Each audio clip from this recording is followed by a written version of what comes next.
One Piece, a mainstream anime made by a person named Machida Oda, an anime loved by many people including myself. Well, first off, let's start with the story. One Piece, a treasure that was left behind by the king of the pirates, Gold Roger. Gold Roger was executed because of being 1, a pirate, 2, being the most wanted man on Earth. Gold Roger telling everyone in the world that you can find this treasure, the One Piece, made people want to find it in order to be the king of the pirates themselves.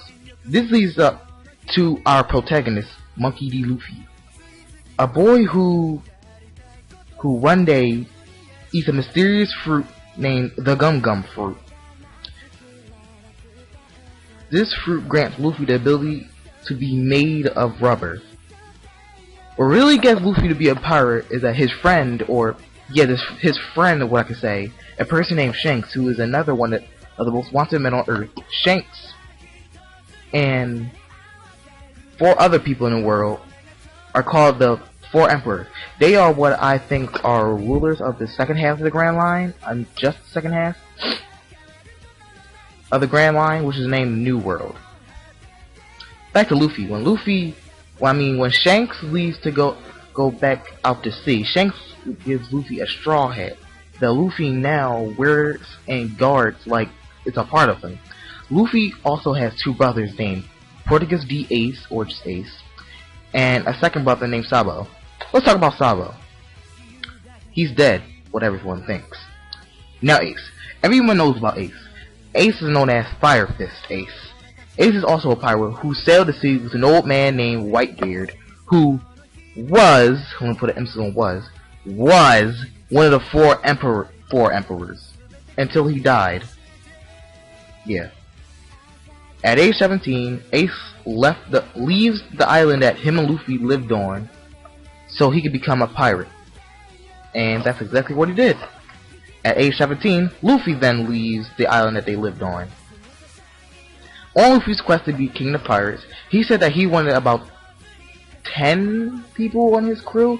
I think right now he has 9. I don't know, or 8, 9 or 8. His first crew member is a swordsman named it's very confusing. His first name is very confusing. Roro Zoro.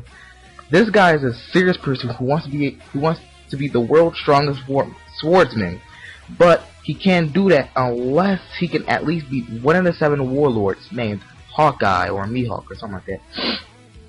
The second crew member is a girl who wants to be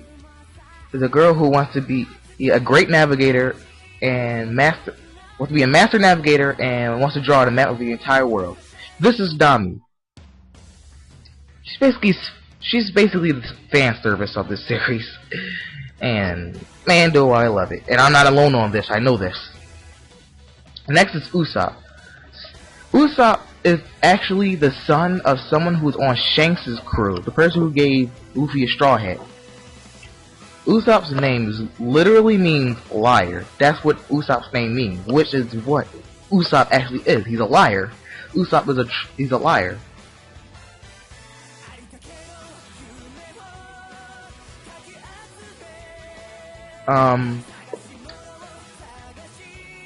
Usopp is a sniper who uses his weapon.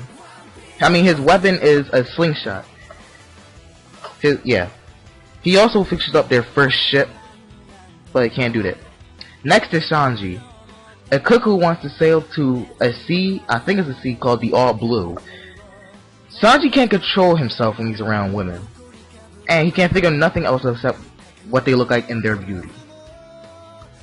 Sanji's fighting style is that he kicks his enemies. He gets a master at this, I don't know, like later on his powers it gets weird later on. Next on the team is Tony Chopper, a little reindeer that wants to be the world's best doctor. Chopper loves cotton candy and is also a devil fruit eater. His devil fruit is the human fruit, I think it is, that gives him the ability for human speech, and he has the ability to turn into like all these different stuff. Next on their team is Nico Robin, an archaeologist that is not just one of the most beautiful women on the seas, but one of the most wanted. Robin is also a devil fruit eater. I forgot what her devil fruit is named, but I know what it does. It lets her she can like copy her body limbs and like make them appear out the stuff. Like for example, she can make multiple hands come out of the ground. Or like after the 2-year skip, where she can make like giant legs and hands crushing her enemies. Next is Frankie, a cyborg who is a shipwright. Frankie is also the creator of the Straw Hat's second ship called the Thousand Sunnies. What, may you ask, happened to their first ship? It had to be destroyed because something happened to the bottom of the ship that can't be repaired. And if they even try to repair it, it will just destroy itself anyway. They got their first ship after they got their ship after they recruited Usopp on it. The first ship after they got Usopp on their team. Anyways, let's get to the last member of the team, Brook. Brook is a skeleton that can play many instruments, or I think he said any instrument. I don't know. And after the 2-year skip, being known as the Soul King. Brook is 90 years old. After the 2-year skip, after the 2-year skip, he is 90 years old. Because he died, but the devil fruit that he ate gave him the ability to go back to his body.